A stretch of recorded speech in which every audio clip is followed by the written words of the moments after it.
Happy Sunday. How is everybody? Happy Sunday. And is Dano here? Because I beat Dano to the very first comment, which is rare. So hopefully you are all doing well. I don't share this totally like on the socials, but I do share it in our online support group for homeless people. So if you just give me a second here, we'll get all up and going. Didn't it? That was supposed to be off. And let's see. Oh no. What did it do wrong here? So one second, and I promise I will be with you.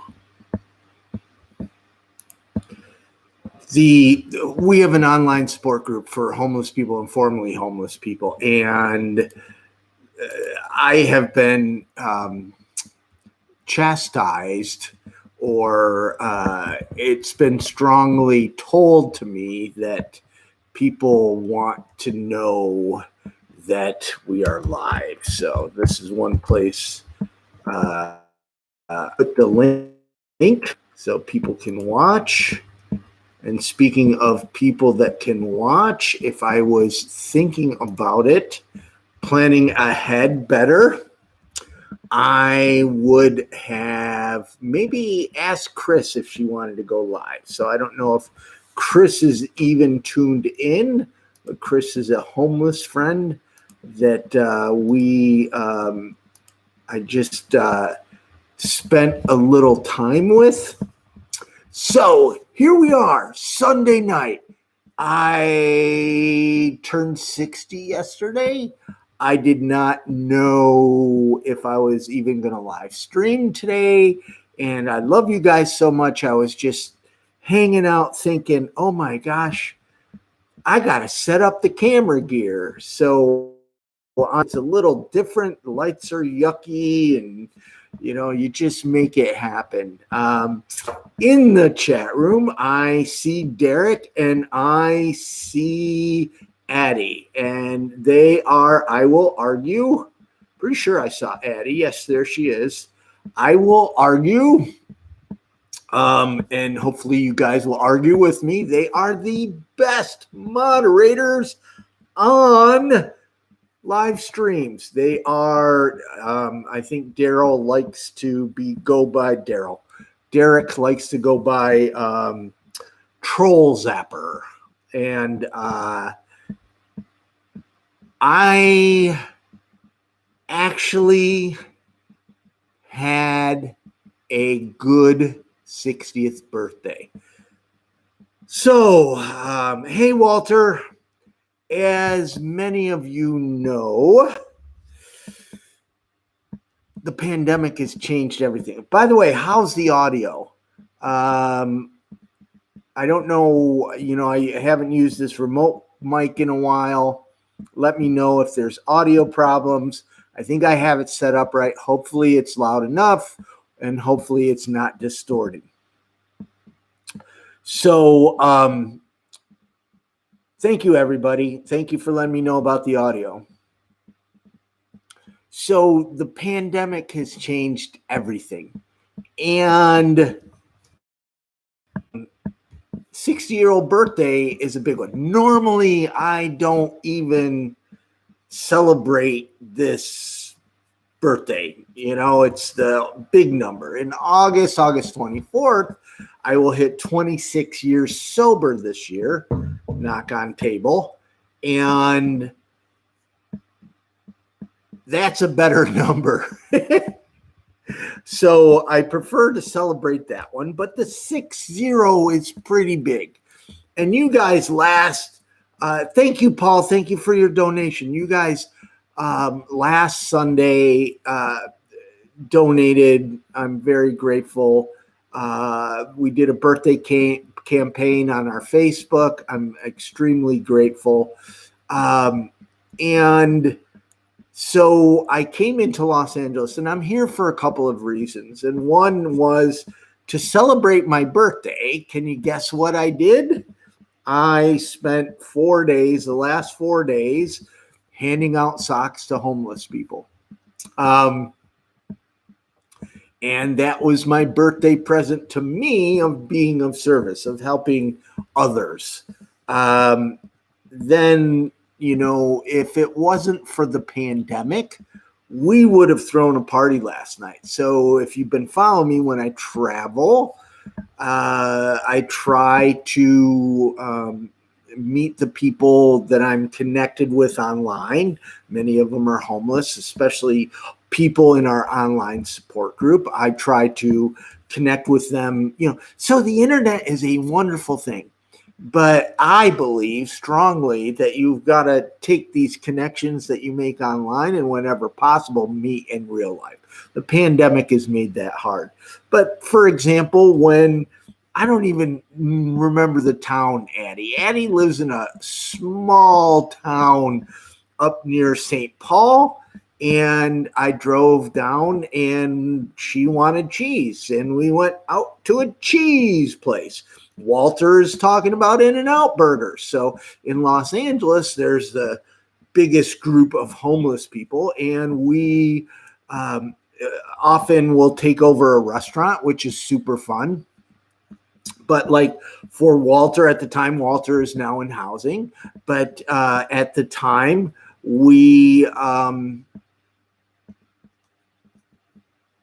he was outside homeless, and people here on the west side don't have transportation. So we did an In-N-Out burger party.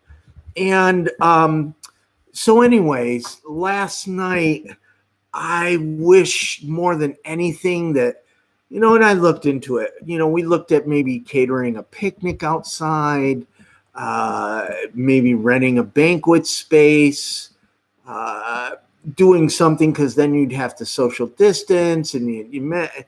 And, as much as I want to see my friends both housed and homeless, the smart thing is just to wait. So I have a small group of friends, and we've all been vaccinated. We've all had our COVID vaccines, and we went out to eat last night. And we socially distanced, and we wore masks except for when we're putting food in our face. But again, because here's the thing, COVID, and I saw somebody in the, hey, Anonymous, thank you. COVID is getting better, but we still have to be better. And, we still have to go by these rules and guidelines and wear a mask and socially distance.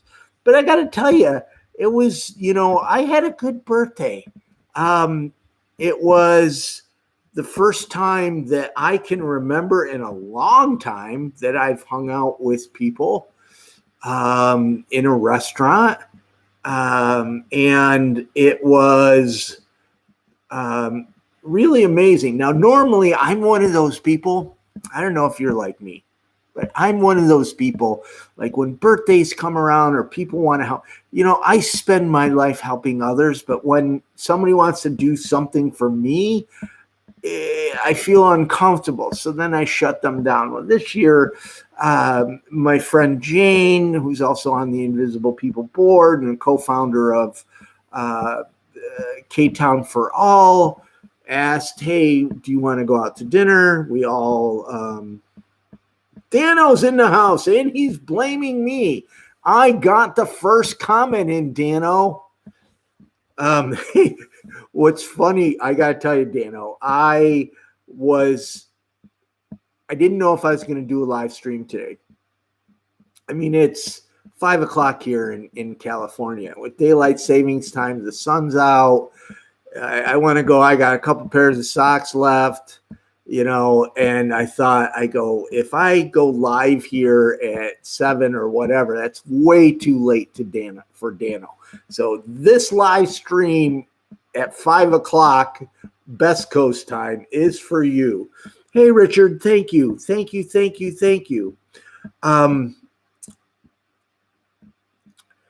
So I didn't get a chance to put in the community section. Usually I write, hey, what do you guys want to talk about? So if there's some topics you guys would like to talk about, let me know. Ask me anything. If you would like to, talk about homelessness or marketing. We also have, Walter, Addie, Derek are formerly homeless and currently homeless. We have experts in the house. So I came here to Los Angeles for 2 reasons. One, celebrate my birthday, handing out socks. And 2, starting probably not tomorrow, I have to relocate hotels, but I'm going to be looking for an apartment. And that's scary. Change is scary. And we were talking about earlier with Kenneth, one of homeless friends, Walter knows well, and we were talking about, people moving into housing, and often a whole new set of challenges happens. It's a different I don't care if you live in a tent, if you live in a trailer park, if you live in an apartment, if you live in a mansion, if you live wherever, when there is this life change, it's often scary. And many humans, we will stay in that trailer or in that apartment that we don't like, or maybe even a mansion. I've never lived in a mansion, so I can't tell you about mansions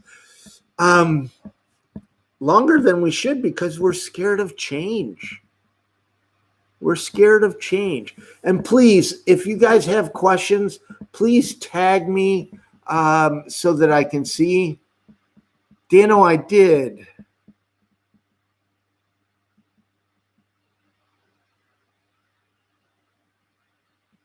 So Toon Tasma, can I just call you Toon? and I like that, actually. Says homeless seem to be doing surprisingly well with COVID. At least they never mention them on the news of suffering or dying from it. They seem to be resilient or indifferent. So a couple of things happen, and a great question. Thank you. When COVID first hit, advocates and medical professionals started screaming that the homeless population is at risk, and they are. So a couple things happen. In many communities here in California, it's called Project Roomkey. I'm sure there's similar throughout the United States. There was a movement to get the most vulnerable homeless people out of their tents into hotels for a bunch of different reasons. But the main one was not to help homeless people. It was because house people were worried that homeless people would take up the emergency room beds and intensive care units. So the reason Project Roomkey even exists is because housed people, politicians, were worried that they wouldn't have an ICU bed if all the homeless got COVID. The other issue is homeless people are outside, and outside is safer. Another issue is that COVID, homeless people, just because of lack of transportation, their location, where they go around connecting to others, is limited. people that are housed and have cars and jobs. They go grocery shopping, they go to work, they go to school, they do all these things, and they connect with other people. So they're more at risk of transmission, where homeless people are not mingling with other people. Plus, normal house people usually, not everybody's like me where I spend my birthday giving out socks to homeless people. Most people are like running away from homeless people. So you add that up, and then there's one more thing, is that testing. Now, if you remember, testing, when it first, like New York City was getting really bad last March, testing was only available to really wealthy people, right? And I have a video where I interviewed a homeless woman in Times Square, and we talked about how hard it is for a homeless person to get tested, because like she had all her stuff, she had her dog, and for her to go to a clinic or to go to wherever. Now there was some mobile testing, but it was very limited. So you add, homeless people are outside. The most vulnerable got, isolated into hotels. That homeless people have a limited network or geographic region where they travel, and limited exposure to other humans, and lack of testing, so you really don't know. You add all that up, and that is why, I mean, it's not that they're resilient or indifferent. It's just, living outside for a homeless person actually had some advantages this time. Still sucks. Now, on the negative, I mean, COVID significantly hurt ability to get water, public bathrooms. Majority of homeless people, whether it's their food or tampons or diapers or cold medicine or cigarettes or beer or even drugs, they get their money from panhandling, and all of a sudden now everybody's staying home. And that was, a serious crisis. And I have a post about panhandling and giving money to homeless people. There's research. Majority of people that panhandle use the money for food. And to be honest, when I was on drugs, if I didn't get drugs, I needed drugs more than I needed air, I would have died. I would have gotten dope sick. And if I got dope sick, I would be vulnerable. And if I'm vulnerable, I'm going to be mugged. And if I'm mugged, I'm dead. So, you can't judge people that way. Great question. And thank you. And thank you for tagging me.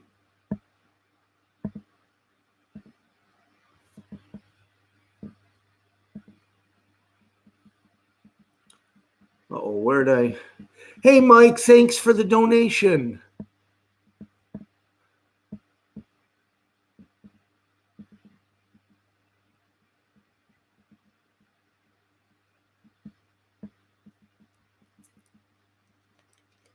So, Janine, if you want to donate with PayPal, there's two ways. On our website, when you go through the process, you can select PayPal or credit card, or you can use our email, which is info@invisiblepeople.tv. Info@invisiblepeople.tv is our PayPal info. And thank you very much. This live stream is not to raise money, but if you want to give money, thank you.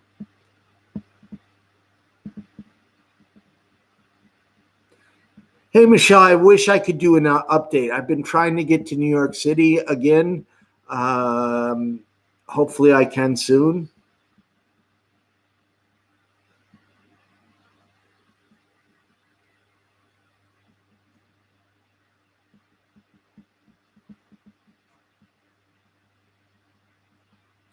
So MIKB asks, why do tent cities pop up some places and stay hidden in others? So I am a big, if you don't know something, you just got to say it. Some people just bullshit, and I'm not going to bullshit. So there's some of this I don't know. Some of it I do know. Normally, it is because there's services. So where a homeless person is going to pitch their tent is normally around some place where they can panhandle, where there's showers, where there's food. But there's also people that, for whatever reason, and I'm an introvert. I love people. I really do. I mean, Robin Williams was an introvert. I love people, but I want to be by myself.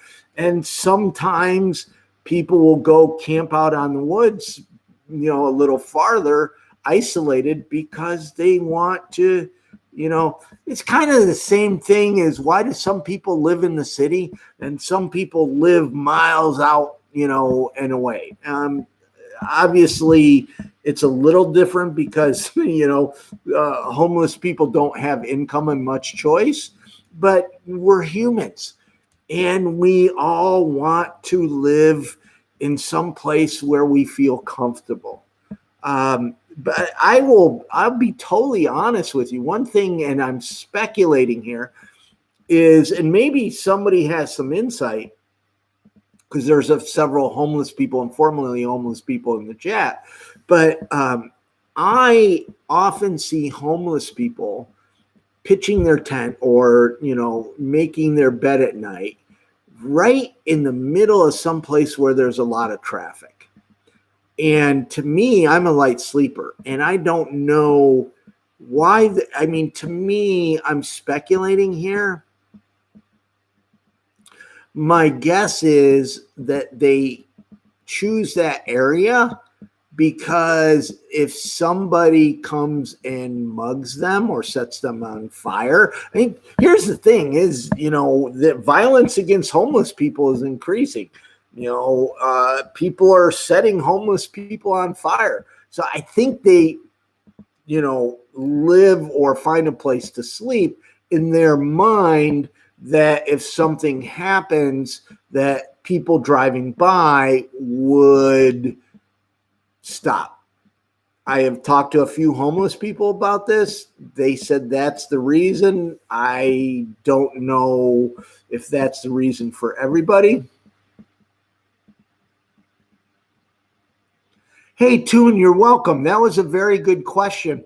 And it's something that, it's not really talked about a lot. News media is interesting. There's a saying in news media: if it bleeds, it leads. And you'll see this on YouTube. There's Los Angeles Times did an article about Echo Park Lake. And many of you may know that we did a documentary about Echo Park Lake. And Los Angeles Times linked to a search on YouTube. And if you click on the link, my video is number one, and it's a very positive video. And all the videos below it would have hundreds of thousands of views, and they're all negative. And I'm going to rant. And I'm not in a place where I can rant. On YouTube. Now, maybe it's me, because the algorithms, obviously my focus is homelessness. I'm searching about homelessness. So maybe it's me. Maybe it's, what the algorithm is feeding me. But I'm seeing a growing trend on YouTube of people either walking by or driving by tents, videotaping and then posting it, look at the homeless crisis. And they don't talk to people. They don't show people. Some do, but then they show homeless people that are all whacked out of their mind. And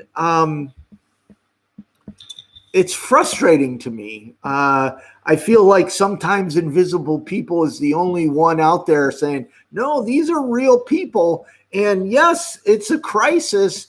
And we need to do something about it. And everybody needs to get people out of these tents into housing. And all these people, I mean, all these channels they have ads.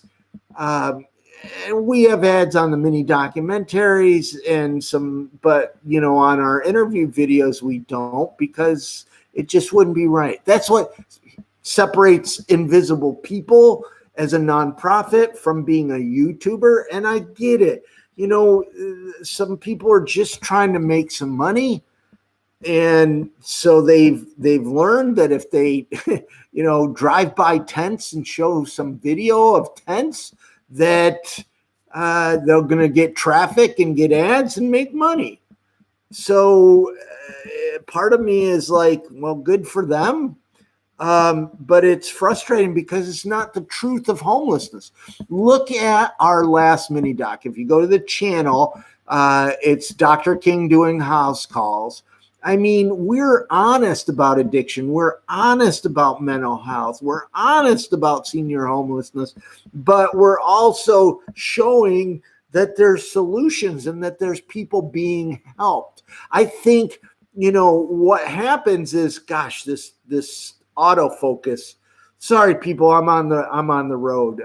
So gear is a little different. What happens, is the nonprofits and politicians are always saying, hey, we're ending homelessness, and they show success stories. And then you have homeless haters, or like these YouTube channels that are just showing the negative of homelessness. And Invisible People, we try to show the reality of homelessness, the truth. And, that's one of the reasons that our videos of homeless people, the first person interviews that you guys all love the most, are not edited. And because it shows the real homelessness, when, and it's not me cutting it up to give you a digest of what this person's talking about so you believe what I believe. No, it's real homelessness. When Walter talked about living on the streets and criminalization and what political part, I mean, it is Walter. And when Derek talked about Derek's story and what he's doing, it's Derek's story or anybody's story. I'm not editing it to spin, because the power is in editing. You can take anybody's story and totally spin it around.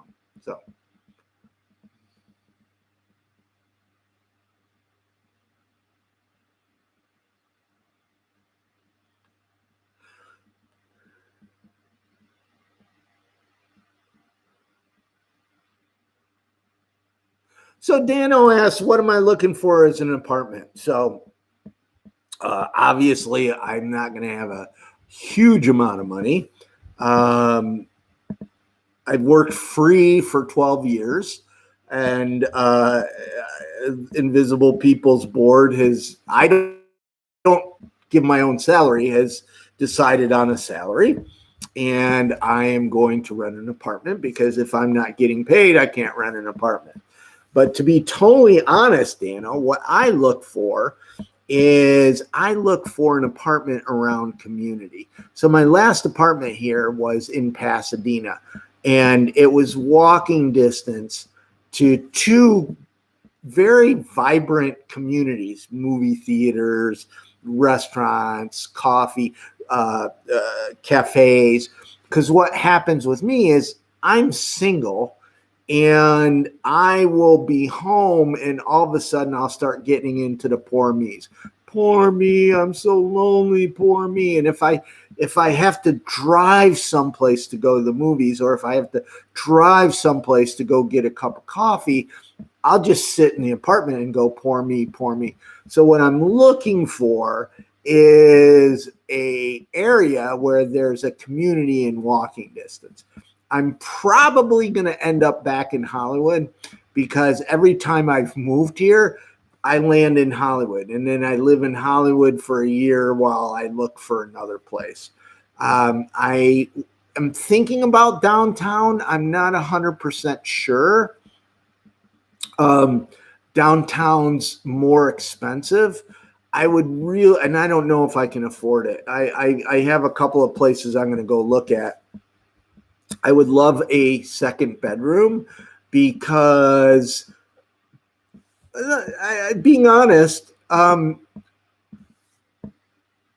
because the next month or so, in the last month, I've been in the hospital. I've been cleaning out mom's house. I haven't been able to travel. I haven't been able to produce the content like we normally do for YouTube.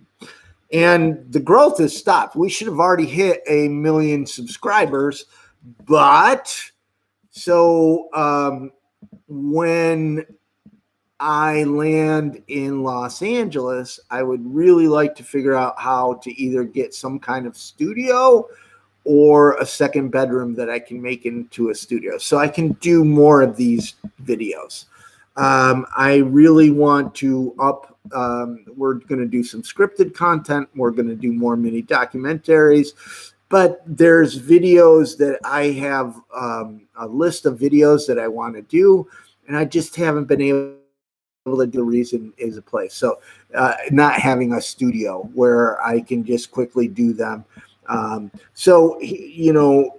looking for a place that is safe. I'm a light sleeper. I don't know. I do. I was on drugs. I was like, how did I ever survive homelessness being a light sleeper? Well, I was wasted. And even still, I hardly ever slept. So I have to find some place that doesn't have a lot of street noise, that is safe. I'm 60 years old. In 5 years, I'm not this young, tough street kid anymore, right? And so I have to be conscious of, I'm going to be vulnerable.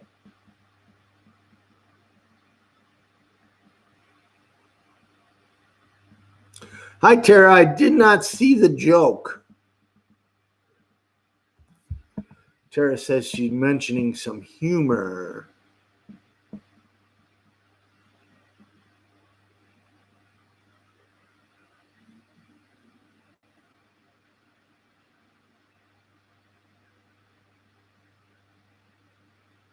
So James Bond, you have all these great ideas, and I think they're great ideas.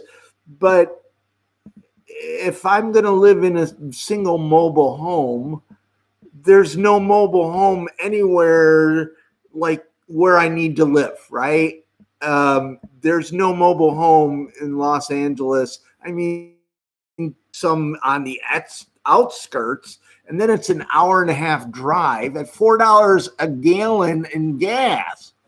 So although your suggestions are not a bad suggestion, it's not practical. So here's the thing, and this is why I'm leaving from Binghamton. If I rent a mobile home up in Lancaster, which is a 2-hour drive from Los Angeles, that would be 4 hours.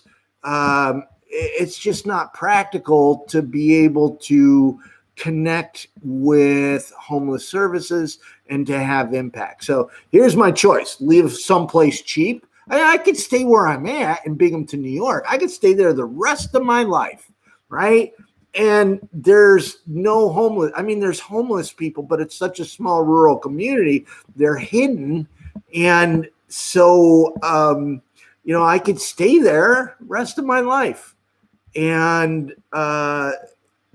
live rather well, but I'd be alone, sitting in an apartment, dying of blood clots, right? Because I'd be depressed. So yeah, there's a thing about saving money and living cheaply, and then there's thing about living your purpose. My purpose is to help homeless people, and to do that, I have to live in an inner city.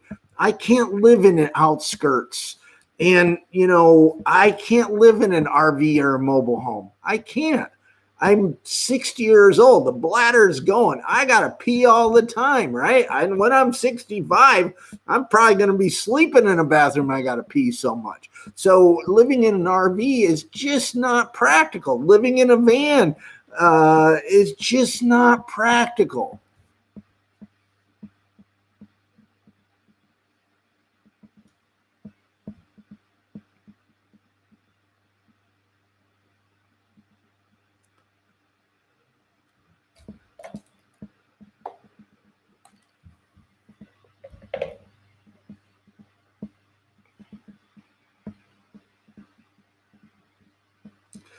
So this is a thing, you know, and I thank you for bringing it up, James.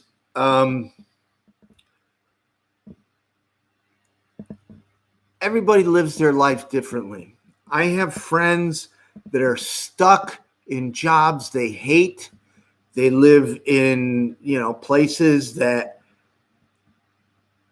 you know, are safe and affordable, and they're miserable. And for me, I need to live in a place where I can help people and have impact. Um, I can't. My dad and I argue about this all the time because, you know, in my dad's world, you went to school, you went to college, you got a job, you saved money, you bought a house, and you retire and you die, right? And in my world, you know, I dropped out of high school. I ended up, you know, playing music, working in TV, doing a lot of cool stuff, but wasted, ended up homeless. Now I travel helping homeless people and run a nonprofit that reaches, you know, 10 to 20 million people a month. And we, you know, are on Google News and Apple News, and we have writers, and we're doing mini documentaries and research, and we're having significant impact and really changing the narrative to help change policy. And, you know, for 12 years, I've worked for free. I got no money, and I work all the time. I mean, even today, I was up early, did some work, you know, on the computer, and it's Sunday, right? And then I was out handing out socks. I got to tell you, and I shared photo on Twitter. There's a gentleman named Daniel, and I never met him in person. I guess I did 10 years ago. He told me today. I had forgotten. He heard me speak at some conference 10 years ago. But he had, you know, a beard, like almost a ZZ Top beard. Wow, it was like a really cool beard. It took him a while to grow it. And he shaved it for a fundraiser for invisible people. So I happened to notice that he was near Los Angeles, and I said, "Hey, dude, I'm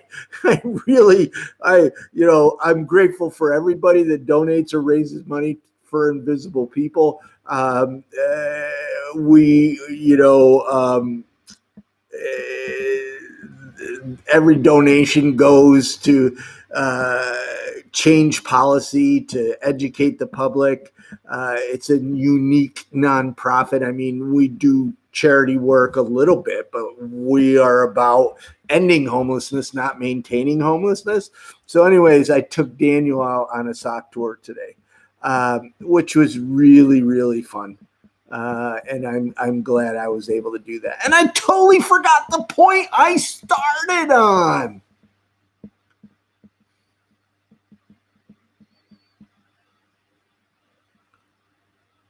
Yeah, Carolyn, a 9 to 5, just, oh my gosh.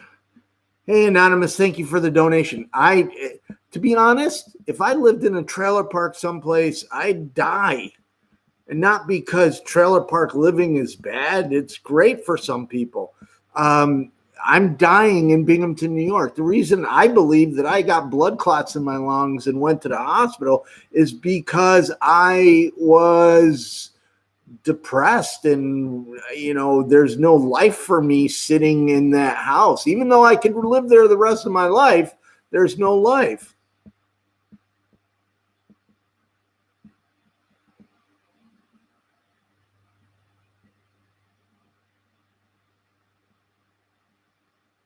Hey, Joshua, that'd be a neat art project. Joshua says he thought about making a house out of boxes and writing American Dream.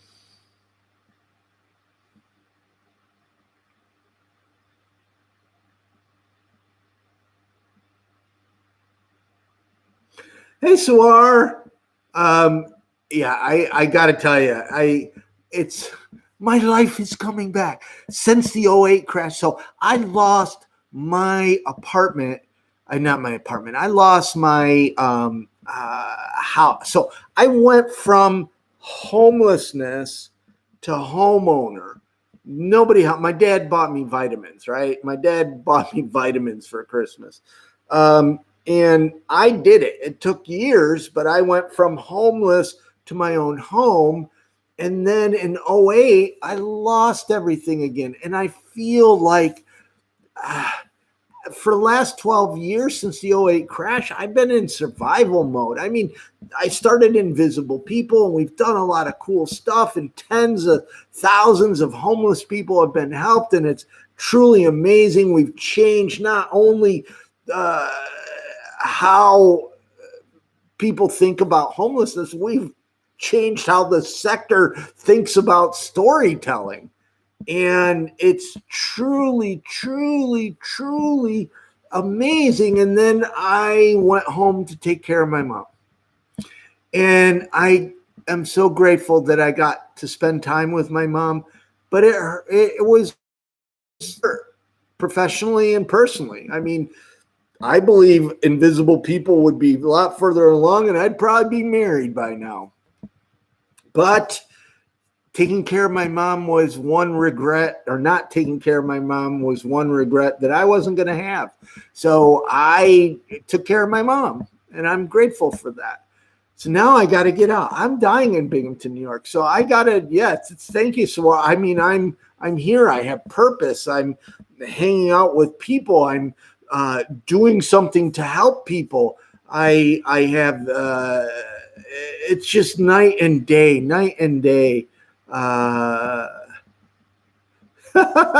So you know what? It's been cloudy bliss. I don't know why I'm all red. I think it's the light of this room. I don't have any sunburn or anybody. Regina, there's probably some truth to that. I am married to Invisible People. It has become an addiction in some ways. So the future Mrs. Horvath, I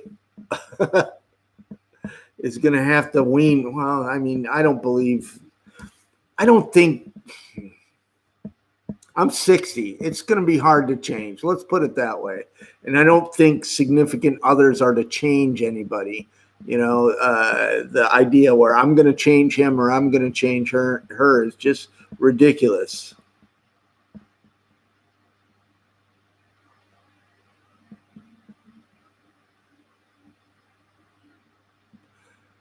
No, Linda, I have not been to Milwaukee. Not that I can remember. I don't think so. We're going to hopefully do a road trip. We still don't know about this year.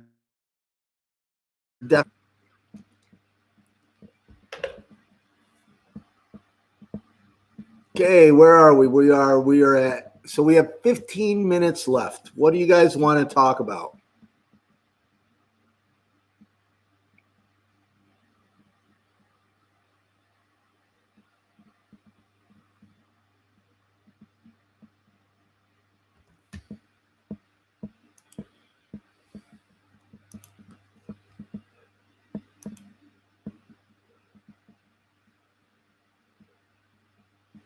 What do you guys want to talk about?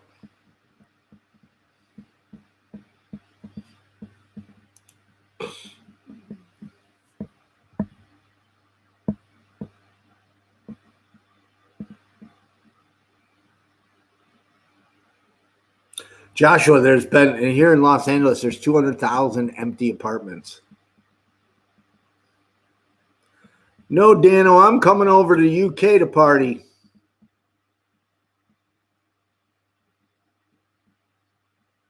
Carolyn, the not spots is anywhere. There's no good place to be homeless.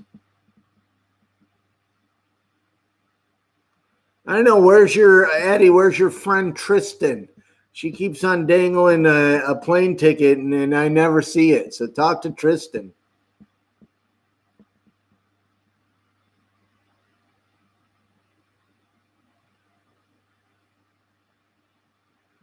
So LK, I don't know. I'm not looking. What we need to do is hire an executive director.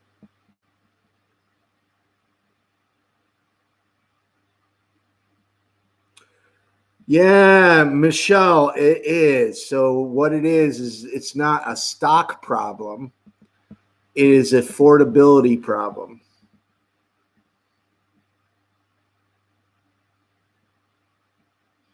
So Linda, I think what I tell people is just, ask and listen.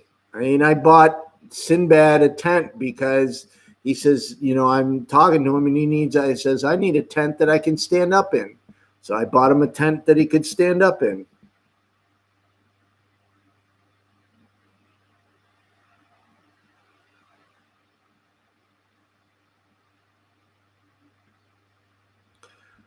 So Mary Jane wants advice on how to do outreach in Baltimore. What I would first go volunteer at homeless services that are working to help homeless people. I would learn from them and see how you can benefit before you go out and just do something. We don't need to keep mirroring services. Homeless people, and you guys hear me. You guys hear me. Janine, I think that's not going to happen because Derek's running for mayor and I'm not moving to Oakland. Unless Derek wants to run for mayor in Los Angeles. What do you think about that, Derek? And oh my gosh, I forgot the point I was going to make. Oh, and it was a good one. It's the YouTube chat really gets your ADDDDHD going.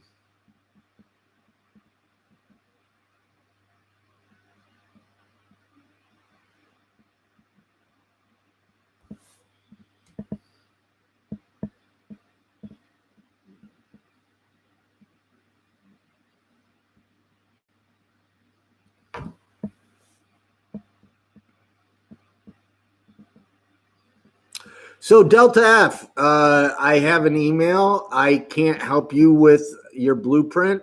I have no means to help you. And the one top shop model is an old model. We were talking about this last night. About 10 years ago, they used to do the one stop shop. I mean, the Path Mall was here in Los Angeles where you could go and get your Social Security, get your haircut, get your ID, whatever you need. There's case managers and it failed. I don't know why it failed. It just failed.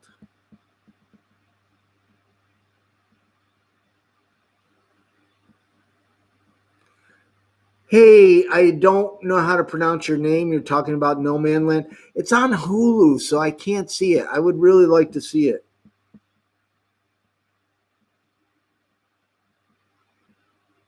Look at our.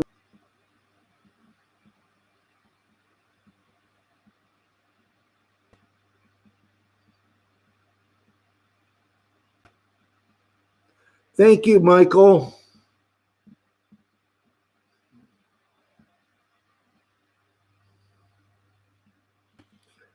Okay, we're coming down to 10 minutes.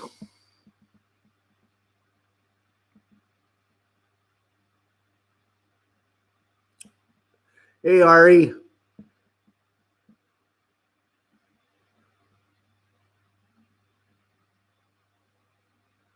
Oh, wow, Carolyn, that's a great and very loaded question. We got to do something about affordable housing.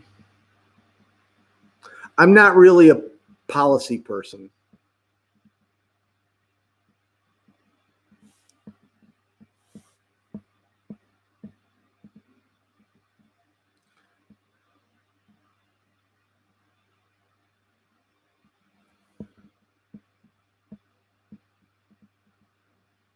So, Dano, it's funny. You must be a mind reader because I was just thinking as we're winding down, is there going to be a next Sunday? And do I have my phone in my pocket? Yes. For whatever reason, I don't have my travel on the calendar this time. So, next Sunday, there's not going to be a live stream. I am sorry, but I'm going to be landing at Detroit Airport at this time.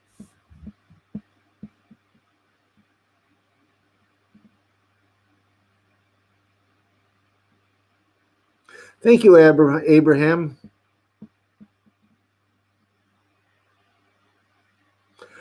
Majority, I don't know the percentage. I would think it's about 40, 60. We're just getting ready to hire staff. But there's a TEDx, I'm going to pronounce this, Dan.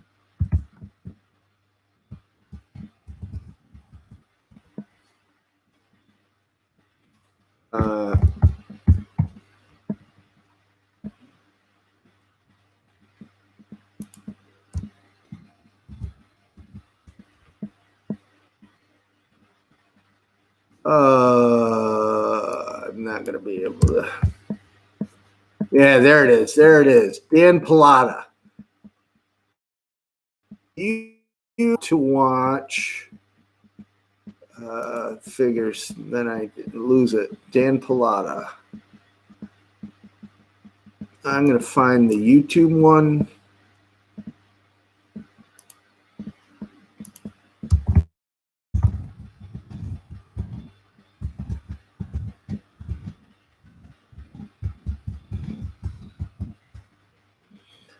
So, and there it is. This is Dan Pallotta. What we think about charity is dead wrong. So,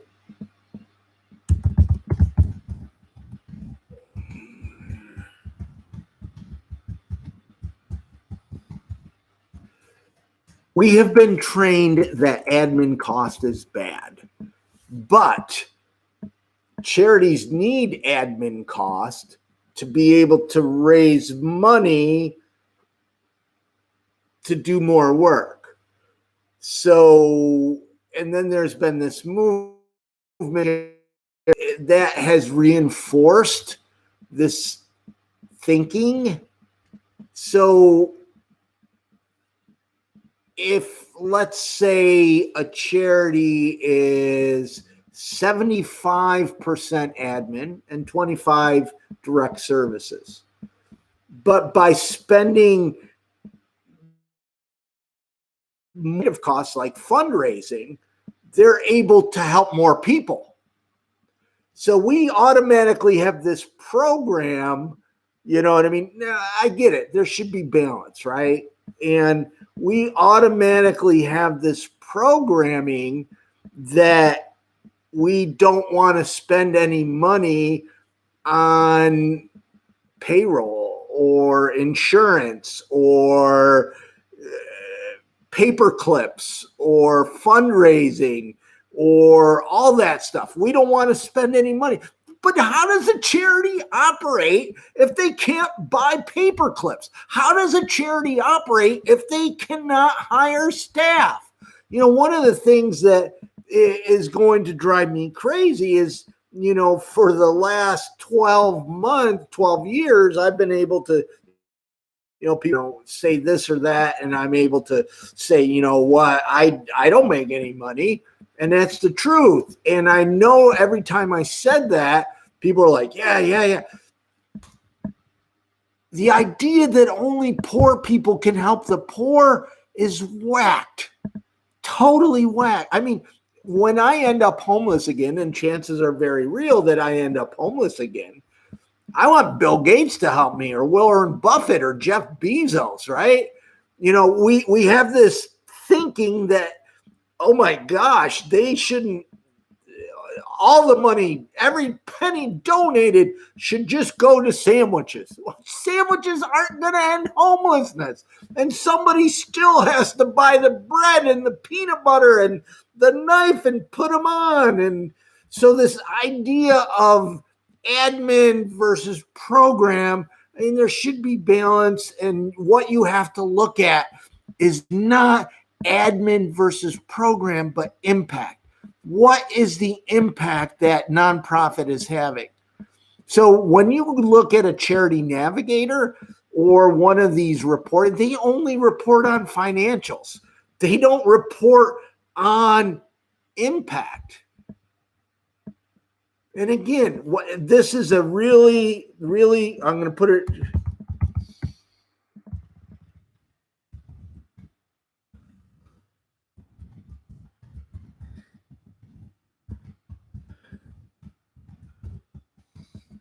And what Dan says in this TED Talk, which is 810,000 views, what he says in this TED Talk is so spot on because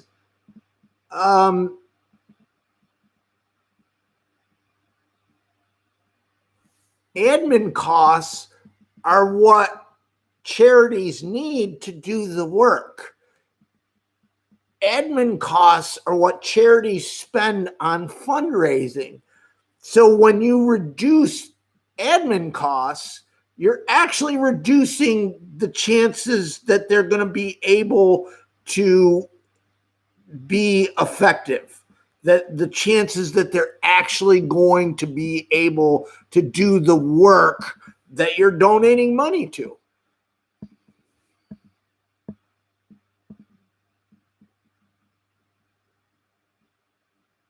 Thank you, Stacy. And I'm glad you asked that question. I mean, we need to educate the public about charities too. We are down to 3 minutes.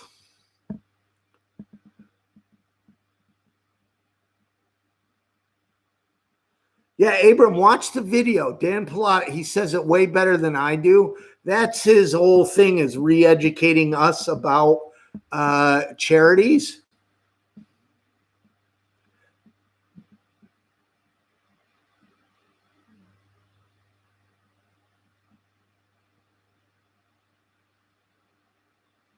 Well, Linda, it's a TEDx. It's not even a TEDx. It's a big TED Talk.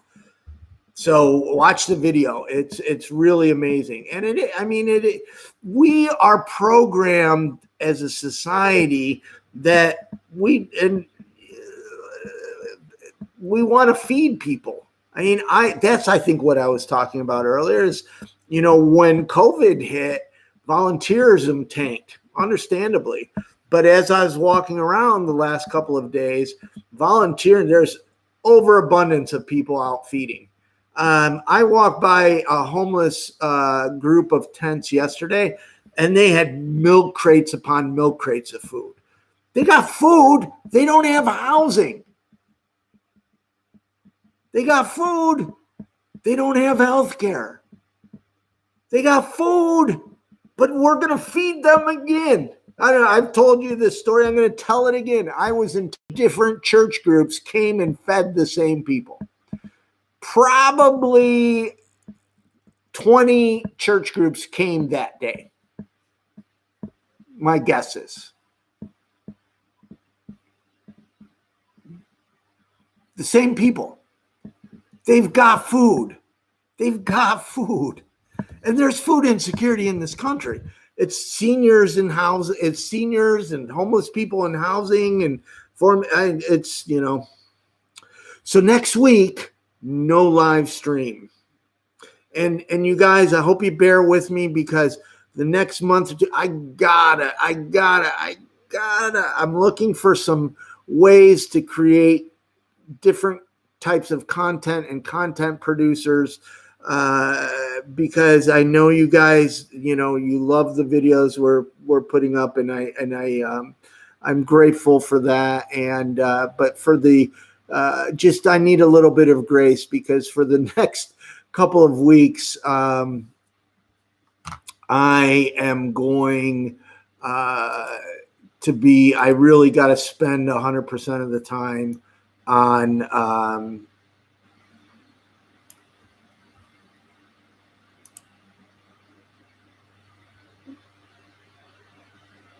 getting out of Binghamton, New York. Trying to take a screenshot because I see something happening here, and I want to send it all to YouTube. So there we go.